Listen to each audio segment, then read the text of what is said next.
Ok, Andrés, ¿me puedes decir tu nombre y tu ocupación, por favor? Yo soy Andrés Emilio Sepúlveda Jiménez, soy abogado de profesión. Ujú. Muy bien, sobre tu libro, Una historia radical de Chile, ¿cómo nace la idea para este libro?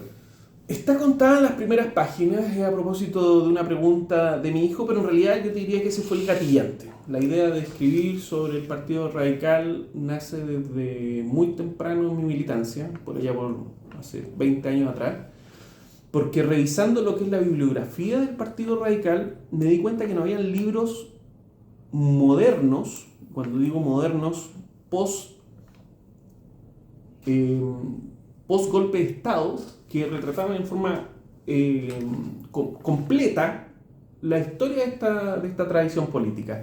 Yo te diría que el libro de Snow, de Peter Snow, del año 72 fue el último importante.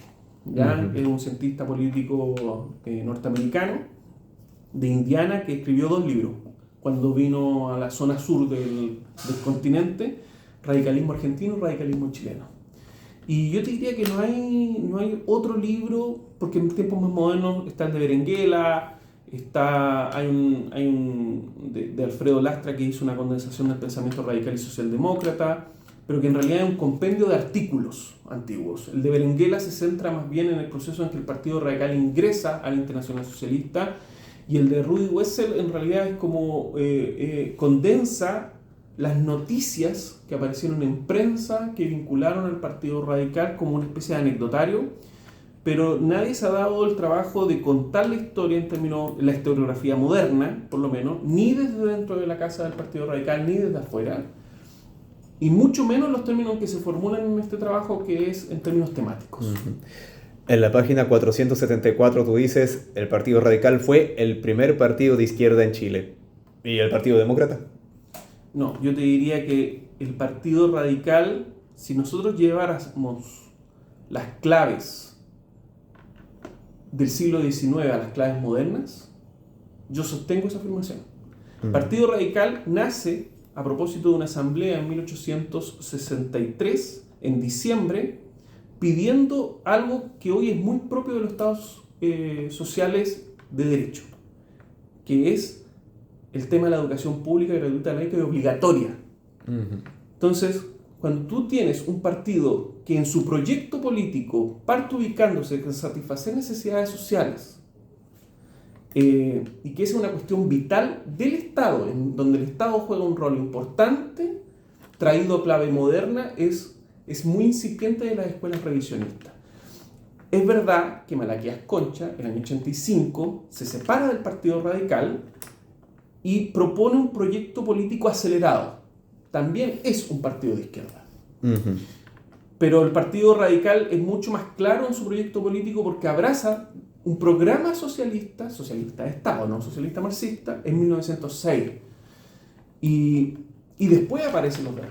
Después aparece el Partido Comunista, después aparece el Partido Socialista y otra serie de partidos que también podrían ubicarse en ese escenario político. Ahora, el Partido Demócrata, si bien también era un partido de izquierda, tampoco llegó a tener nunca la envergadura para disputarle en competencia al Partido Radical, que siempre fue increciendo, sobre todo hacia final del siglo XIX, principio del siglo XX, y el Partido Radical se transformó en el primer partido, el partido más gravitante de la política nacional, después de la fragmentación del liberalismo, en 1924, era el partido más importante. Entonces también es el más gravitante.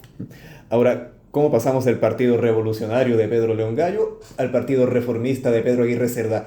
¿Cómo concilian la violencia con el gradualismo dentro del mismo legado de un partido?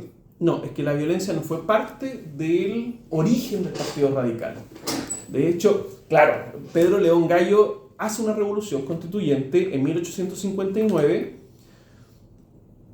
y en la cual termina derrotado, termina en el exilio en Argentina y después de las leyes de amnistía vuelve a Chile y ahí se funda el Partido Radical, pero se funda el Partido Radical como un reconocimiento a que la vía política adecuada es la vía democrática y hace un abandono de la narrativa revolucionaria.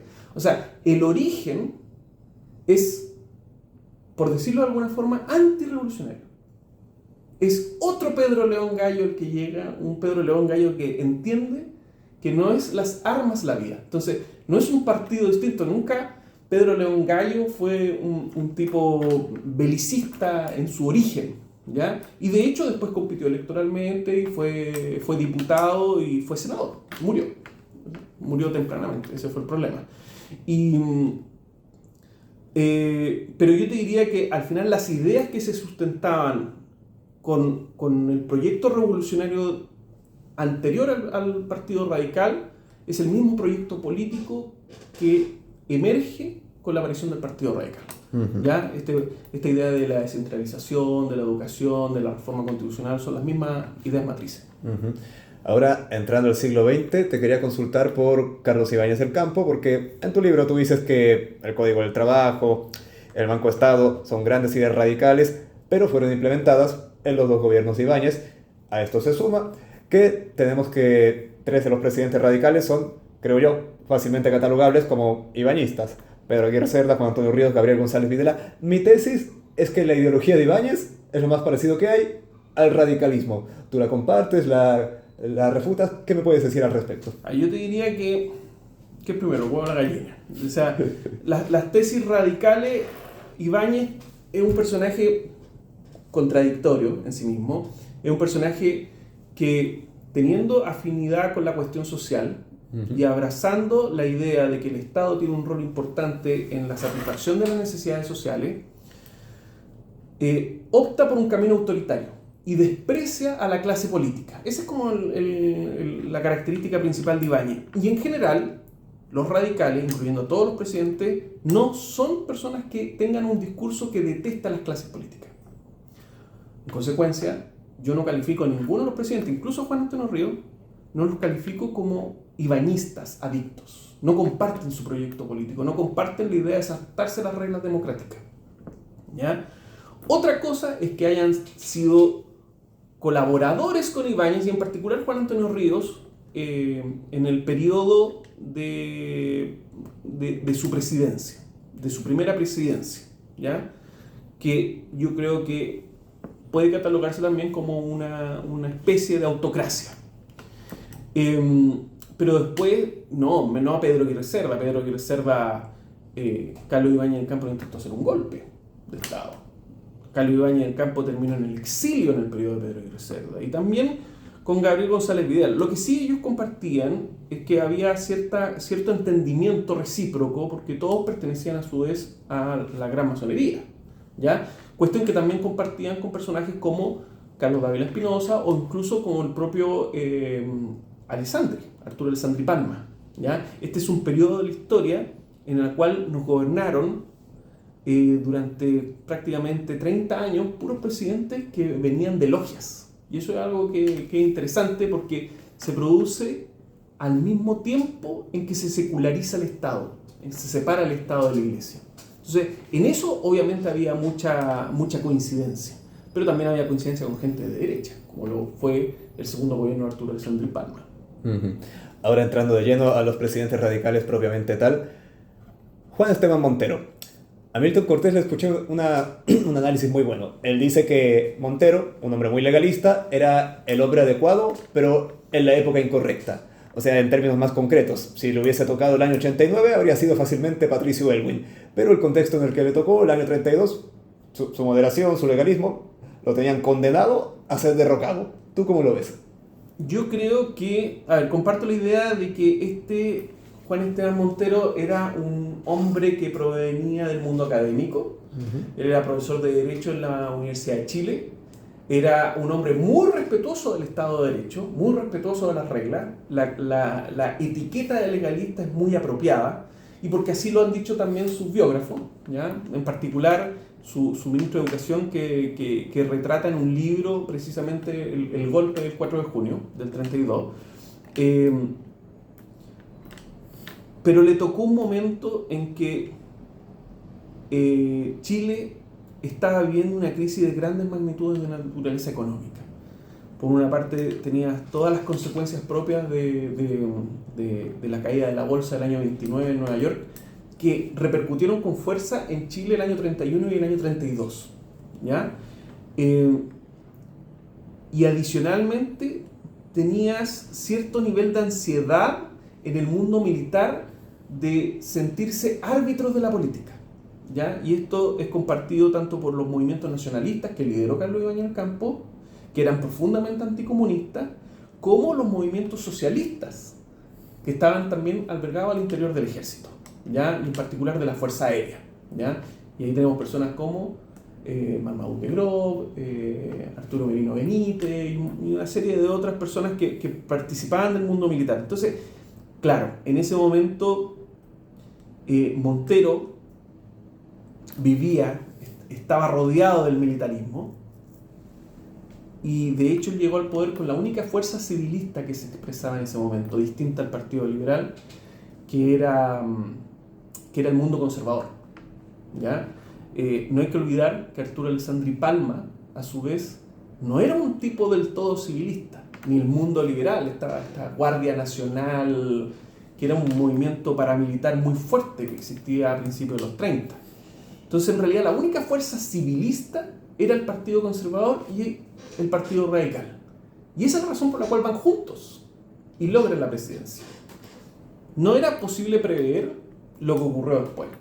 Incluso la solución que se proponía, que era haber adelantado el llamado a elecciones legislativas para eludir el problema de tener este Congreso termal todavía vigente, que Montero estaba dispuesto a sostenerlo hasta las fechas que regularmente le correspondían las elecciones, que era el año 33, él se sintió que no podía convocarlo, no podía hacer ese adelantado porque la ley ni la Constitución se lo permitía, ¿ya? Y que esa fue una decisión de la política que se tomó en el año 30, y eso le costó caro.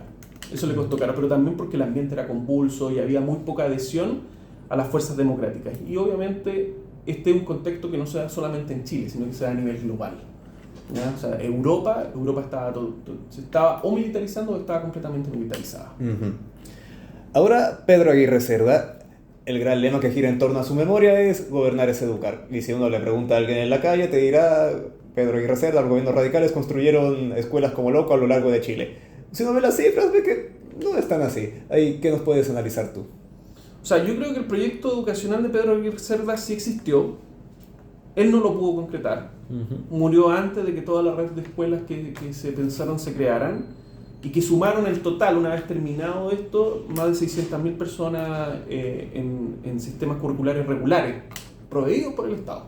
Uh-huh. Los efectos de esa política educacional se vieron años más tarde, y esta tenía una función no solamente de liberar y emancipar al espíritu del hombre, o sea, no solamente cultivar a personas, sino que también generar fuerza productiva para una economía desarrollista. En eso fue tremendamente visionario, y yo te diría que Pedro Aguirre Cerda logró sentar las bases de lo que fue el Chile de los 60 y los 70, que es un Chile mucho más de pie, con un analfabetismo que pasó de un 50% a un 20 y tantos %. Y eso es algo destacable, eso es algo que ha sido muy reconocido ampliamente, ¿ya? Y se echó de la mano, mira la particularidad. Pedro Aguirre Cerda adicionalmente revivió un mundo que venía menguando, que es el mundo de las escuelas normalistas, ¿ya? Las escuelas normales, que eran escuelas secundarias, para entenderlo, formaban a los mejores alumnos que venían de primaria para que pudiesen luego de un año adicional de preparación ser profesor y poder tener una profesión de la cual hacerse la vida. Y esto permitía que, como eran filtrados desde primaria, que las escuelas normales tuviesen como los mejores alumnos. Era un sistema de selección bastante importante.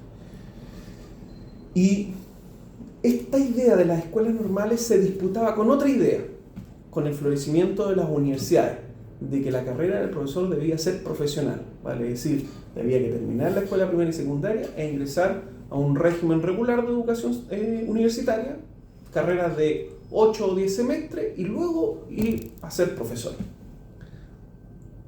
Esta idea generó un impacto importante en el sistema educativo, porque las escuelas normales te permitían seleccionar a los mejores alumnos y proveerle lo único que el Estado le puede proveer a un profesor, porque el Estado nunca ha proveído en la historia de Chile buenos sueldos, ¿ya?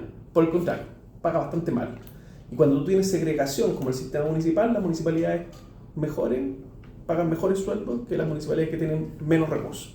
Entonces, ¿qué es lo que le permitía la escuela normal? Que en poquito tiempo el tipo ya pudiese estar ganando plata. Y eso era un incentivo para muchas personas de pasar por esa escuela y poder ganar dinero si es que lo necesitaba. Y por eso tú tienes personas tan importantes en la historia de Chile que fueron profesores normalistas, con el propio Pedro Aguirre Cerda, que además fue abogado, Guillermo Labarca, que además fue abogado, Gabriela Mistral, que además fue una profunda y probablemente una de las mejores, no, la mejor poetisa, lejos, ¿ya?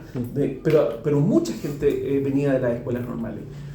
Y cuando él empieza a creer, como estaba esta disputa, y estaba ganando el mundo universitario, se estaba yendo la gente, no existía la cantidad de profesores que se necesitaba para abastecer la nueva oferta educativa que iba a ofrecer el Estado. Y revive a los normalistas. Los normalistas después son terminados de morir, murieron las escuelas normales con el golpe de Estado. Y esta tensión entre los normalistas y el mundo universitario finalmente decantó hacia el mundo universitario. La pregunta es, ¿el mundo universitario recoge los mejores alumnos, los mejores talentos, como lo hacían los normalistas? ¿O no lo recoge? ¿Y produce aquello un impacto en el sistema educativo global? ¿Sí o no? Esas son buenas preguntas que hay que hacerse, ¿ya? Porque en general, los educandos son reflejos de sus educadores. Los aprendices son reflejos de sus maestros. Hay gente border que obviamente va a superar por creces a los maestros, pero en general hay una suerte de reflejo. Y cuando tú no traes los mejores talentos al mundo académico, lo más probable es que los educandos bajen el nivel. Perfecto. Con Juan Antonio Ríos, el presidente olvidado, ¿por qué está olvidado? ¿Y algún día alguien reivindicará el legado de Ríos?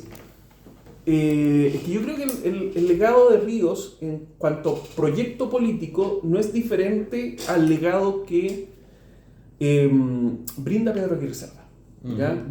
Pedro Aguirre Cerda es el que sienta las bases del proyecto radical durante el siglo XX, y lo que hace Juan Antonio Ríos es darle continuidad y profundizar ese proyecto político.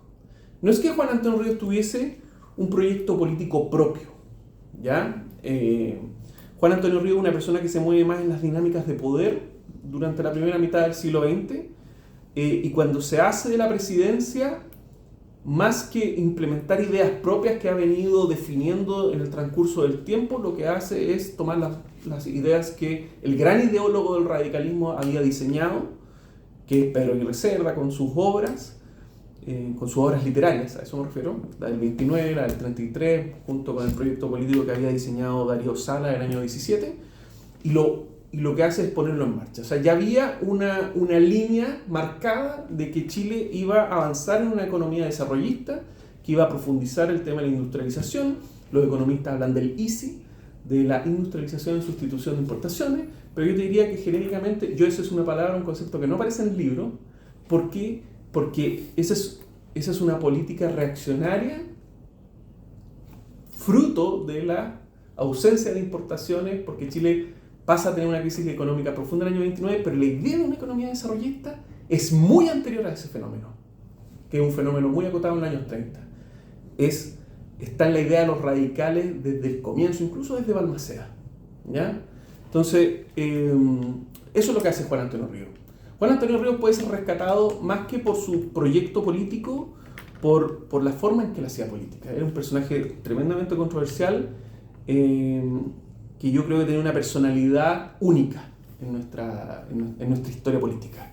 Era un hombre que estaba muy metido en las negociaciones, que no tenía miedo a ir más allá de lo que la ley le permitía en algunos casos. Se enfrentó a duelo al senador Octavio Signoret, le disparó en la pierna, financió un contragolpe, fue ministro de un dictador, fue ministro del Interior del dictador Dávila. O sea, es un personaje que vive en torno a las dinámicas de poder.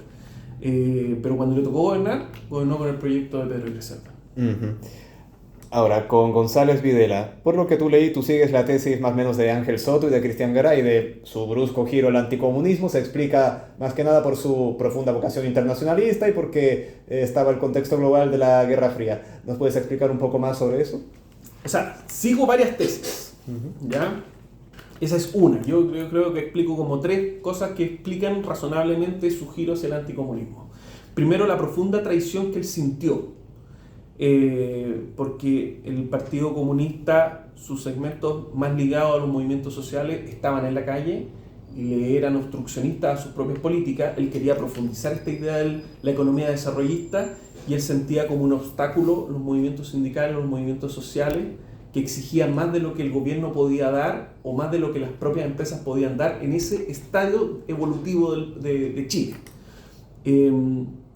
Y se sintió profundamente traicionado por no encontrar el apoyo suficiente en el Partido Comunista. Sentía que el Partido Comunista tenía una capacidad de control sobre los movimientos sociales mayores de lo que el esfuerzo que sincera y honestamente estaba esperando el Partido Comunista para controlar esos movimientos sociales.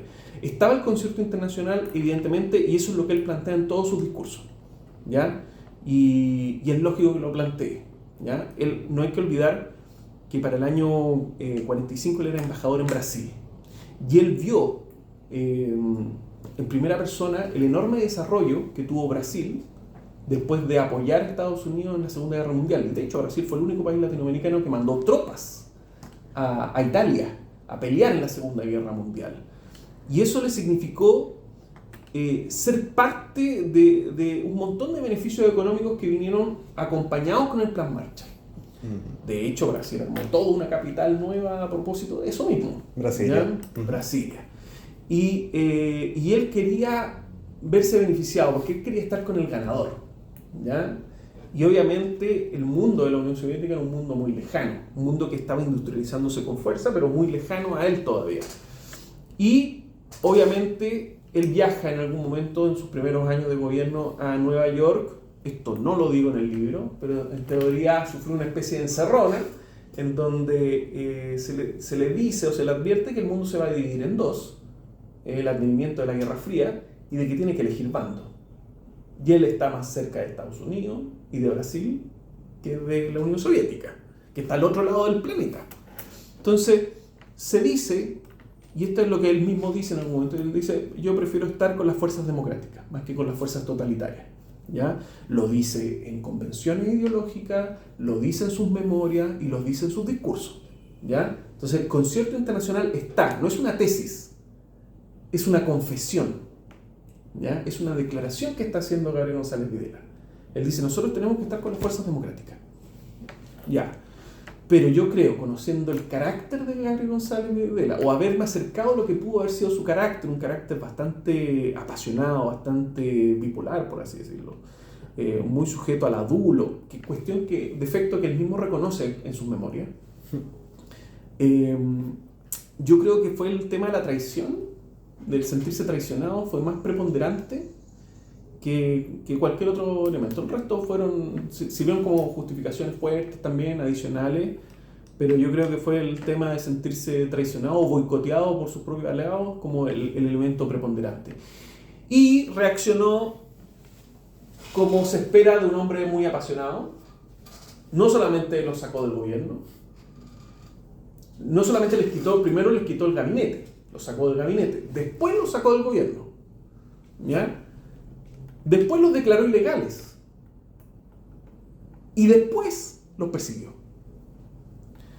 Y ahí se le terminó el gobierno y se le desarmó un poco el partido, ¿ya? Esa fue la historia de Gabriel González Videla. Pero si tú hubieses estado en su lugar el año 48, ¿tú habrías promulgado la ley maldita? ¿Cómo habrías reaccionado tú? Es que la ley maldita, a ver, para que se entienda bien, el Partido Comunista siempre fue un partido que estuvo en la semi-legalidad. Y la ley maldita, o la ley de la defensa por la democracia, tenemos que hacernos una pregunta. ¿Qué es lo que realmente buscaba? ¿Por qué terminó persiguiendo al Partido Comunista y no al Partido Socialista? Si ambos tenían una narrativa revolucionaria y ambos tenían una narrativa totalitaria. ¿Te lo he preguntado? ¿Moscú? Moscú. Porque a diferencia del Partido Socialista, este era un partido moscovita, vale decir, seguía las instrucciones de una potencia extranjera, algo inédito. Y lo que busca la Ley de Seguridad Interior del Estado es que no hayan actores políticos que estén sirviendo a reyes externos. Yo probablemente creo que una fuerza política que sigue instrucciones de afuera no debe participar del juego democrático interior. Las fuerzas políticas nacionales tienen que tener la suficiente autonomía y no ser serviles de afuera, y eso es lo que dice nuestra actual ley orgánica de partidos políticos. Por ejemplo, en materia de financiamiento, la ley orgánica, en el artículo 39, prohíbe el financiamiento de cualquier tipo de actividad política interna que provenga del extranjero. O sea, nosotros tenemos una estructura normativa actual similar a allá. Distinto es si lo hubiese perseguido, porque eso es innecesario, porque terminó persiguiendo ideas. Ahora, también cabe decir de que hay una construcción historiográfica proveniente de escritores de izquierda que no hacen justicia al contexto histórico-político de la época. ¿Ya? Por ejemplo, la escapada de Neruda, se habla de que fue una instrucción de gobierno a propósito de una persecución política, y eso no es real. La escapada de Pablo Neruda, que se produce un año después de la dictación de la ley maldita, cuando él todavía era senador, es a propósito ni siquiera de una orden de aprehensión, es de una orden de arresto, por no haber comparecido a un procedimiento de desafuero en la Corte de Apelaciones de Santiago. ¿Y por qué lo estaban desaforando? Porque el gobierno le había emitido una querella por injuria y calumnia, que es un delito por el cual nadie se va a la cárcel, ni en esa época ni hoy, ¿ya? Porque tiene una pena demasiado baja. ¿Y por qué se había querellado por injuria y calumnia? Porque había tratado a Gabriel González Videla en una entrevista en Buenos Aires de dictador. Entonces, él sentía que había un senador que iba para afuera a hacer campaña en contra del gobierno tratándolo de dictador, y que eso era una injuria. Le presentan la querella, él no va porque ni siquiera es que se fuera a ver el juicio penal. El juicio de esa fue un procedimiento anterior, que tiene por propósito saber si el delito merece el hecho de quitarle suspenderlo el ejercicio de su escaño o no. Y ahí es donde se arranca Pablo Neruda, pero construye toda una narrativa distinta a la que realmente ocurrió, diciendo que esto es una persecución política, bla, bla, bla. Entonces ahí te das cuenta que tampoco hay honestidad por parte de quienes fueron víctimas, y que yo lo digo, yo creo que fue un error el que cometió Gabriel González Videla salir a perseguirlo, pero que no nos permite entender en todas sus dimensiones lo que ocurrió en esa época. Ahora, llegando al presente, no puedo dejar de preguntarte, a la luz del fin del Partido Radical, ¿piensas reeditar este libro con un capítulo extra?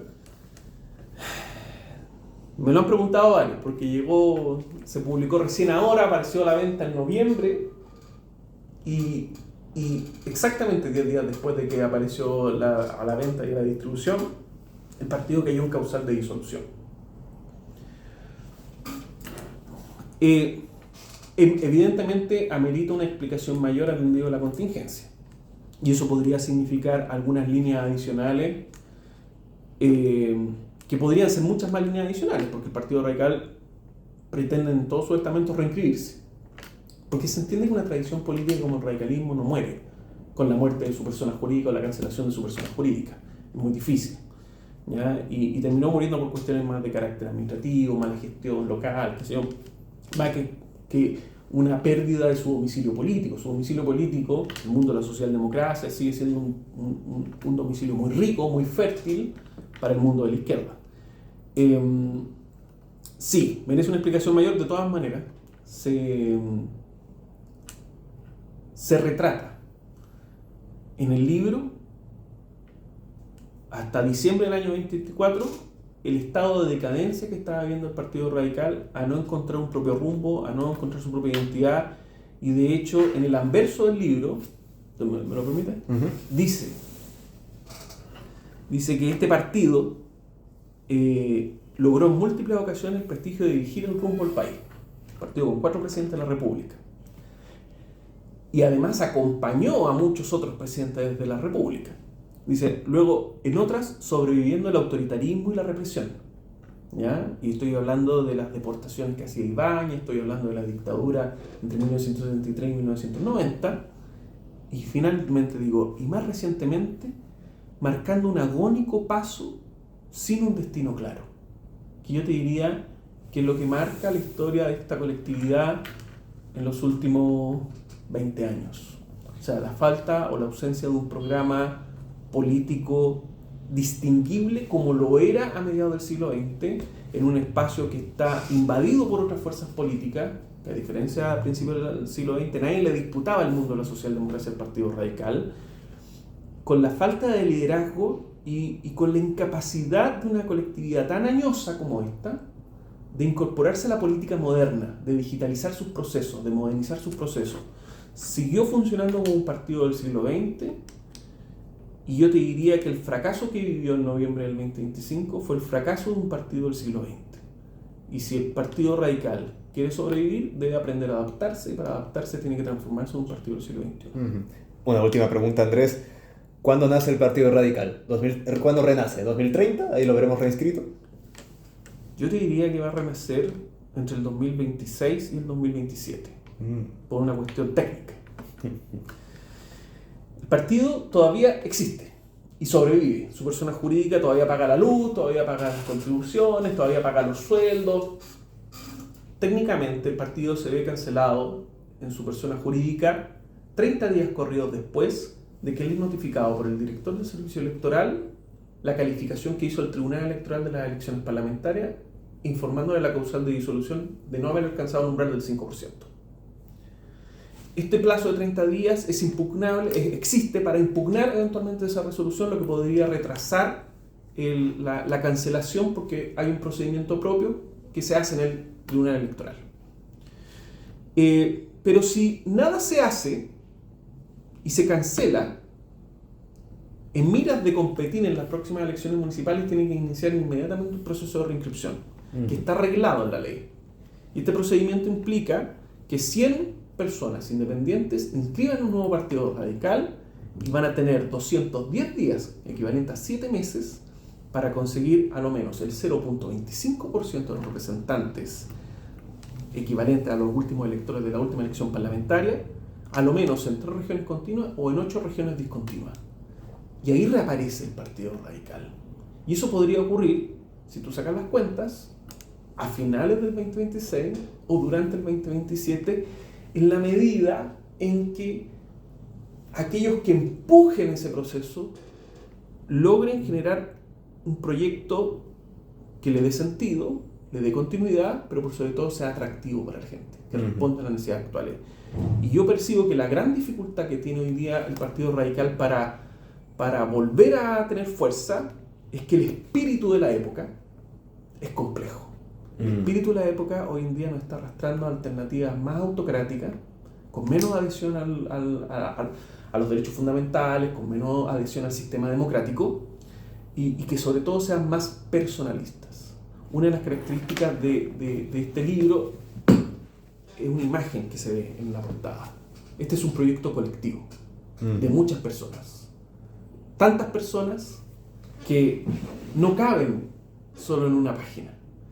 Aquí estamos hablando de 600 diputaciones, 150 senadurías, 4 presidentes de la República, personajes indelebles en prácticamente todas las áreas de la vida social. Entonces es un proyecto colectivo, y no sé si el espíritu de la época está para proyectos colectivos doctrinarios. Pareciera ser que la sociedad de la información, que exige inmediatez y respuestas rápidas, se satisface hoy por hoy con soluciones fáciles, con soluciones inmediatas, simplistas, que no abordan la complejidad obviamente de los problemas, pero que lo representan muy bien liderazgos personalistas. Liderazgos como Kaiser, Parisi, Kast. Y ese yo te diría que es la gran dificultad, que es una dificultad que tiene este partido, pero que también lo enfrenta el resto de los partidos políticos que sobreviven en este ecosistema. Perfecto. Andrés, muchas gracias por la conversación. Gracias a ti.